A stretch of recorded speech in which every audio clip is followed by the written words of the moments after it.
Hi students, welcome to Neet PART3. நம்ம இந்த வீடியோல செல் பயாலஜில the unit of the cell னுடைய eukaryotic cells நம்ம பார்க்க போறோம். லாஸ்ட் வீடியோல prokaryotic cells அது வரையும் பார்த்து முடிச்சிருக்கோம்.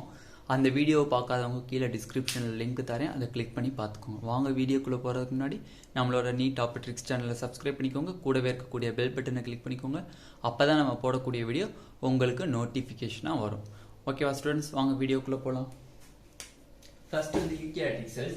Eukaryotic cellsல எல்லா protist அப்படின்றது என்னது அப்படினு கேட்டாங்கன்னா unicellular eukaryotics.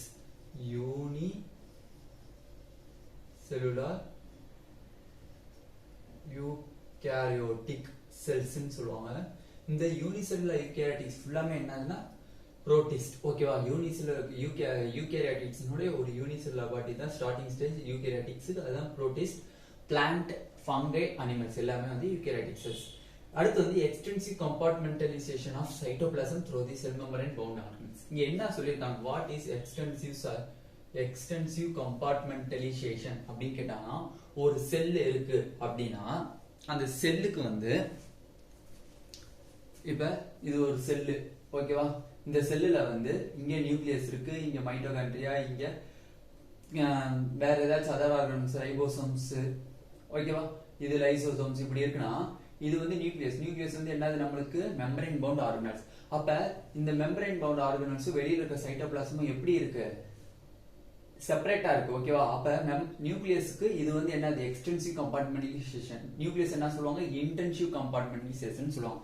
அப்ப சைட்டோபிளாசம் நியூக்ளியஸ்க்கு பார்க்கும்போது எப்படி இருக்கு? வெளியில இருக்கு. நியூக்ளியஸ்க்கு வெளியில தான் எது இருக்கு? சைட்டோபிளாசம் இருக்கு, ஓகேவா? அடுத்து வந்து நியூக்ளியஸ் வித் நியூக்ளியர் என்வலப். இப்ப நியூக்ளியஸ் இருக்குன்னா நம்மளுக்கு எல்லாத்துக்குமே வந்து நியூக்ளியர் என்வலப் இருக்கும்.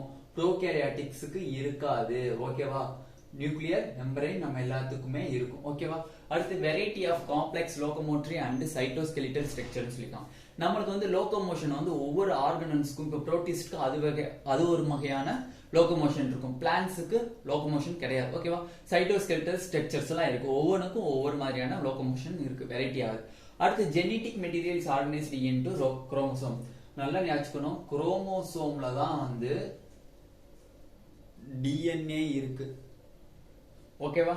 குரோமோசோம்ல தான் என்ன இருக்கு? டிஎன்ஏ இருக்கு. அதுதான் சொல்லிருக்காங்க genetic material is organised into chromosome. குரோமோசோம்ல தான் ஜெனெடிக் மெட்டீரியல்ஸ் இருக்கு. All eukaryotic cells are not identical.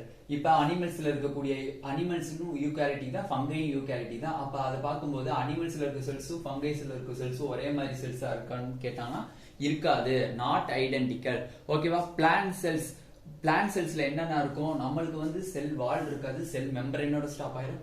But plant செல்ஸுக்கு செல் வால் இருக்கும். அது மட்டும் இல்ல, புரோட்டிஸ்டான்னு சொல்லக்கூடிய ப்ரோகாரியோட்டிக்ஸ் சொல்லக்கூடிய இது பாக்டீரியாவுக்கும் செல் வால் இருக்கும், ஓகேவா? பிளாஸ்டிக்ஸ் பிளான்ட் செல்ஸ்க்கு இருக்கு, வேக்யூல்ஸ் இருக்கு. இந்த மூணுமே வந்து எதுக்கு இருக்காது? அனிமல்ல வந்து ஆப்சென்ட், ஓகேவா? அனிமல்ல இருக்காது. அனிமல் செல்ஸ்ல என்ன இருக்கும்? சென்ட்ரியோல்ஸ் இருக்காது. அந்த சென்ட்ரியோல்ஸ் வந்து எங்க இருக்காது? பிளான்ட் செல்ஸ்ல இருக்காது, ஓகேவா? செல் membrane especially studied in RBC.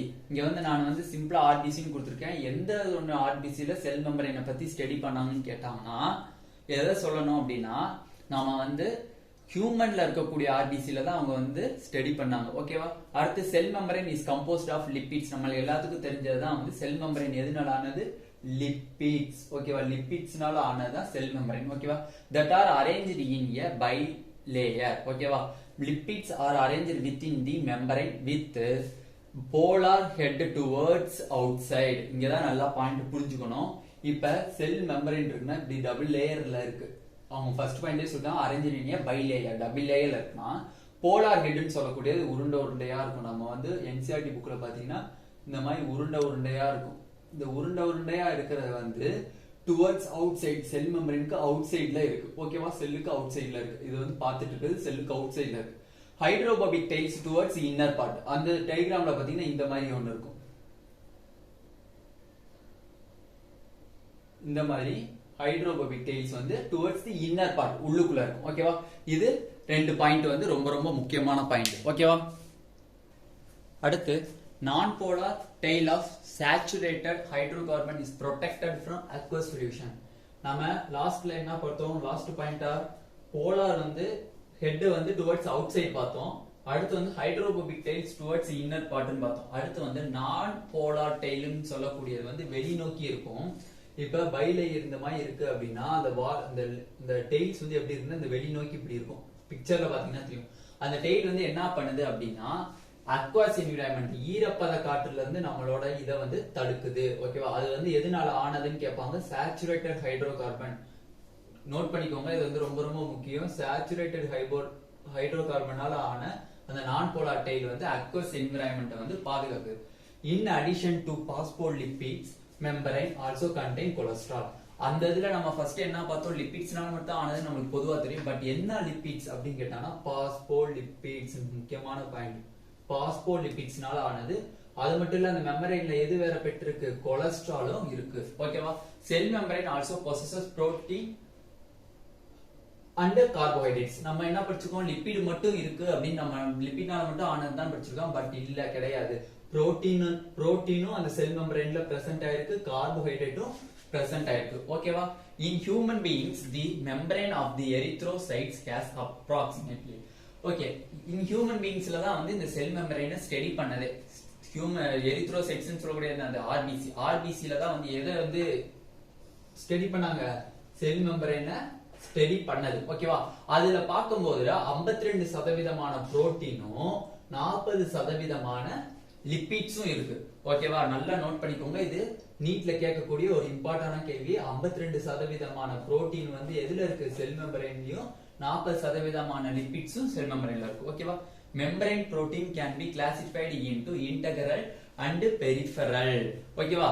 இப்ப வந்து அந்த மெம்பரைன் பாத்தீங்க அப்படின்னா இப்ப வந்து இந்த மாதிரி உங்களுக்கு வருது, செல் மெம்பரைன் இந்த மாதிரி இருக்கு அப்படின்னா இந்த மெம்பரைன்ல இங்கனக்குள்ள இன்டெகிரல் புரோட்டீன் சொல்லி ஒன்னு இருக்கும்.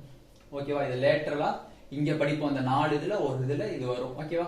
இந்த இன்டெகிரல் புரோட்டீன் ஒன்னு இருக்கும். அடுத்து வந்து அவுட் சைடுல குட்டி குட்டியூனா இருக்கும். ஓகேவா? புரோட்டீன் அது வந்து என்ன சொல்றாங்க, பெரிஃபெரல். பெரிஃபெரல்னா வெளியே அர்த்தம், இன்டெகிரல்னா உள்ளே அர்த்தம். ஓகேவா? Peripheral proteins lie on the surface மேல இருக்கிறது தான் வந்து என்னது, பெரிஃபெரல் புரோட்டீன். ஓகேவா? இன்டெகிரல் புரோட்டீன் பாதி அளவு உள்ளுக்குள்ளேயாச்சு இல்ல பாதி அளவு வெளியாச்சு இல்ல முழுசாவுமே வந்து எப்படி இருக்கும், மெம்பரைன்ல பரிடா இருக்கும். பரிடா என்னது, புதஞ்சு இருக்கும். ஓகேவா? அடுத்து cell membrane structure was proposed by Singer and Nicolson. Note பண்ணிக்கோங்க. இது வந்து தேர்ட் இம்பார்ட்டன்ட் क्वेश्चन நீட்ல. ஃபர்ஸ்ட் இம்பார்ட்டன்ட் क्वेश्चन வந்து என்னது, நான் போலார் டைல் வந்து என்னது, சேச்சுரேட்டட் ஹைட்ரோகார்பனால ஆனது. செகண்ட் இம்பார்ட்டன்ட் क्वेश्चन வந்து 52% புரோட்டீன் 40% லிபிட்ஸ். ஓகேவா? Third important question singer and Nicholson வந்து யாரு, செல் மெம்பரைன் ஸ்ட்ரக்சரை ப்ரோபோஸ் பண்ணவர். ஓகேவா? அவர் தான் வந்து ஃப்ளூயிட் மொசாக் மாடல்ங்கிற ஒரு மாடல்வே கொண்டு வந்தார். ஓகேவா? Quasi fluid nature of lipids வந்து குவாசி ஃப்ளூயிட் நேச்சர் இருக்கு. அது வந்து எப்படி இருக்கும் அப்படின்னா இந்த ஓவரால் பை லேயர் இருக்கு, இப்படி இருக்கு. ஓவரால் பை லேயர் இருக்கு அப்படின்னா அதுல வந்து புரோட்டீன்லாம் எப்படி மூவ் ஆகும், உள்ளுக்குள்ள மூவ் ஆகாது. இப்படி மேலே அந்த சர்ஃபேஸ் சொல்றோம்ல, லையாண்டி சர்ஃபேஸ் சொல்றோம்ல, அந்த சர்ஃபேஸ்லயே இப்படியே மூவ் ஆயிட்டு போகும், லேட்டரலா மூவ் ஆகும். ஓகேவா? செல் மெம்பரைனுக்குள்ள போகாது. நோட் பண்ணிக்கோங்க, நல்லா புரிஞ்சுக்கோங்க. Lateral movement of protein within the overall bilayer ஃபுல்லா எப்படி இருக்கும், லேட்டரல் மூவ்மெண்டா தான் இருக்கும். ஓகேவா? லேட்டரல் மூவ்மெண்ட்னா இப்படியே மேல் நோக்கி இப்படியே சர்ஃபேஸ்ல போயிட்டு இருக்கும். ஓகேவா? இதுதான் வந்து செல் மெம்பரைன். இப்ப நம்மளுக்கு எல்லாத்துக்கும் தெரியும் செல் மெம்பரைன்ங்கிறது என்னது, செமி பெர்மியபிள் மெம்பரைன். ஓகேவா? செல் மெம்பரைன் சொல்லுவாங்க, இல்ல semi permeable. Semi permeable membrane என்னது, ஒரு குறிப்பிட்ட சப்ஸ்டன்ஸை செல்லுக்குள்ள அனுப்பும். ஓகேவா? அப்படி பார்க்கும்போது மொத்தம் 4 டிரான்ஸ்போர்ட். ஓகேவா? 4 வழித்தடங்கள், ரூல்ஸ் மாதிரி. எப்படின்னா செல் மெம்பரைனுக்கு ஒரு ரூல் மாதிரி. ஓகேவா? இப்ப what is passive transport? Passive transport அப்படின்னா ஒரு பொருள் இருக்கு, ஒரு சப்ஸ்டன்ஸ் இருக்கு அப்படின்னா அந்த சப்ஸ்டன்ஸ் வந்து செல் மெம்பரைனுக்குள்ள போகுது அப்படின்னா அது வித்தவுட் எனர்ஜில போகும். வித்தவுட், நோட் பண்ணிக்கணும், வித்தவுட் எனர்ஜி. ஓகேவா? வித்தவுட் எனர்ஜினா என்னது, ஏடிபியை யூஸ் பண்ணாது. ஓகேவா? ஏடிபியை யூஸ் பண்ணாம அந்த சப்ஸ்டன்ஸ் வந்து செல் மெம்பரைனுக்குள்ள போச்சு அப்படின்னா பாசிவ் டிரான்ஸ்போர்ட். சிம்பிள் டிஃப்யூஷன் அப்படின்னா என்னதுன்னா நியூட்ரல் மாலிகூல்ஸ் போகும். ஓகேவா? நியூட்ரல் மாலிகூல்ஸ்லயே பாசிட்டிவ் மாலிகூல்ஸ் நெகட்டிவ் மாலிகூல்ஸ் தான் இருக்கு. அந்த மாதிரி எல்லாம் கிடையாது. நியூட்ரல் மாலிகூல்ஸ் மட்டும் வந்து சிம்பிள் டிஃப்யூஷன்.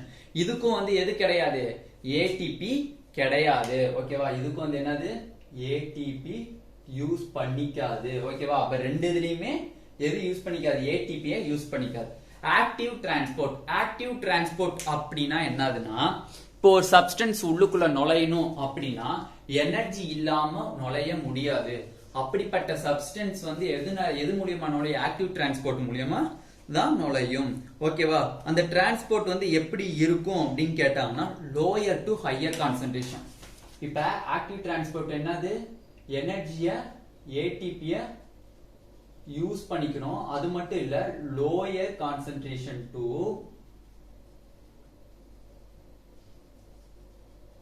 ஹையர் கான்சென்ட்ரேஷன் தான் மூவ் ஆகும் ஓகேவா பட் பாசிவ் சிம்பிள் டிஃப்யூஷனும் என்ன ஆகும் அப்படின்னா இது ரெண்டும் சேர்ந்து ஹையர்ல இருந்து லோயர் வரும் ஹை டு லோயர் கான்சென்ட்ரேஷன் வரும் ஓகேவா நல்லா புரிஞ்சுட்டீங்களா passive transport to simple diffusion ரெண்டுமே வந்து வித்தவுட் எனர்ஜியை யூஸ் பண்ணிக்காது பட் ஹை கான்சென்ட்ரேஷன் வந்து லோ கான்சென்ட்ரேஷன் வரும் ஆக்டிவ் டிரான்ஸ்போர்ட் வந்து எங்க இருந்து வரும் ஏடிபியை யூஸ் பண்ணிட்டு against concentration lower concentration to higher concentration வரும் ஓகேவா கிரேடியன்ட் அப்படின்னா என்னது யாருமே சொல்லியிருக்க மாட்டாங்க கிரேடியன்ட் அப்படின்னா ஹை கான்சென்ட்ரேஷன்ல இருந்து லோ கான்சென்ட்ரேஷன் போகுதுல அததான் வந்து கான்சென்ட்ரேஷன் கிரேடியன்ட்னு சொல்லுவாங்க நல்லா புரிஞ்சுக்கணும் நிறைய இடத்துல வரும் பிளான்ட் பிசியாலஜில எக்கச்சக்கமா வரும் வாட் இஸ் கான்சென்ட்ரேட்டட் கிரேடியன்ட் அப்படின்னால என்னதுன்னா ஹை கான்சென்ட்ரேஷன்ல இருந்து லோ கான்சென்ட்ரேஷன் மூவ் ஆகி போறதான் வந்து கிரேடியன்ட் கான்சென்ட்ரேஷன் கிரேடியன்ட் சொல்லுவாங்க ஓகேவா அடுத்து facilitated transport what is facilitated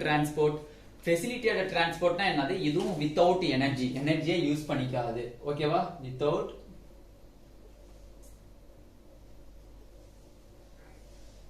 energy இப்ப லிப்பிட் சப்ஸ்டன்ஸ் ஃபுல்லாமே வந்து செல் மெம்பரைனுக்குள்ள நுழைய முடியாது லிப்பிட்னால ஆன கொலஸ்ட்ரால்னால ஆன கொழுப்பு சத்துக்கள்னால ஆன சப்ஸ்டன்ஸ் எதுவுமே வந்து எதுக்குள்ள நுழைய முடியாது செல் மெம்பரைனுக்குள்ள நுழைய முடியாது அதுக்கு என்ன பண்ணும் அப்படின்னா இந்த செல் மெம்பரைன்ல நம்ம சொன்னோம் தெரியுமா integral partially or wholly buried in the cell membrane இது வந்து என்னன்னா இன்டெகிரல் புரோட்டீன் தானே அப்ப அந்த லிப்பிட்ஸ்ல என்ன பண்ணுனா இந்த இன்டெகிரல் புரோட்டீனோட உதவினால செல் மெம்பரைனுக்குள்ள நுழையும் அப்ப இது உதவி தானே பண்ணுது செல் இந்த ஃபெசிலிட்டேட்டட் இந்த இன்டெகிரல் புரோட்டீன் வந்து என்ன பண்ணுது அந்த லிபிட் சப்ஸ்டன்ஸ் வந்து உள்ளுக்கு வரதுக்கு ஹெல்ப் பண்ணுது அப்ப ஒரு ஃபெசிலிட்டேட்டட தருது ஃபெசிலிட்டேட்டட் வசதியை தருது அப்ப இது பேர் என்னது ஃபெசிலிட்டேட்டட் டிரான்ஸ்போர்ட் இதுக்கு எந்த எனர்ஜியும் தேவைப்படாது ஓகேவா இதுவும் வந்து எதுல இருந்து போகும் ஹை கான்சென்ட்ரேஷன்ல இருந்து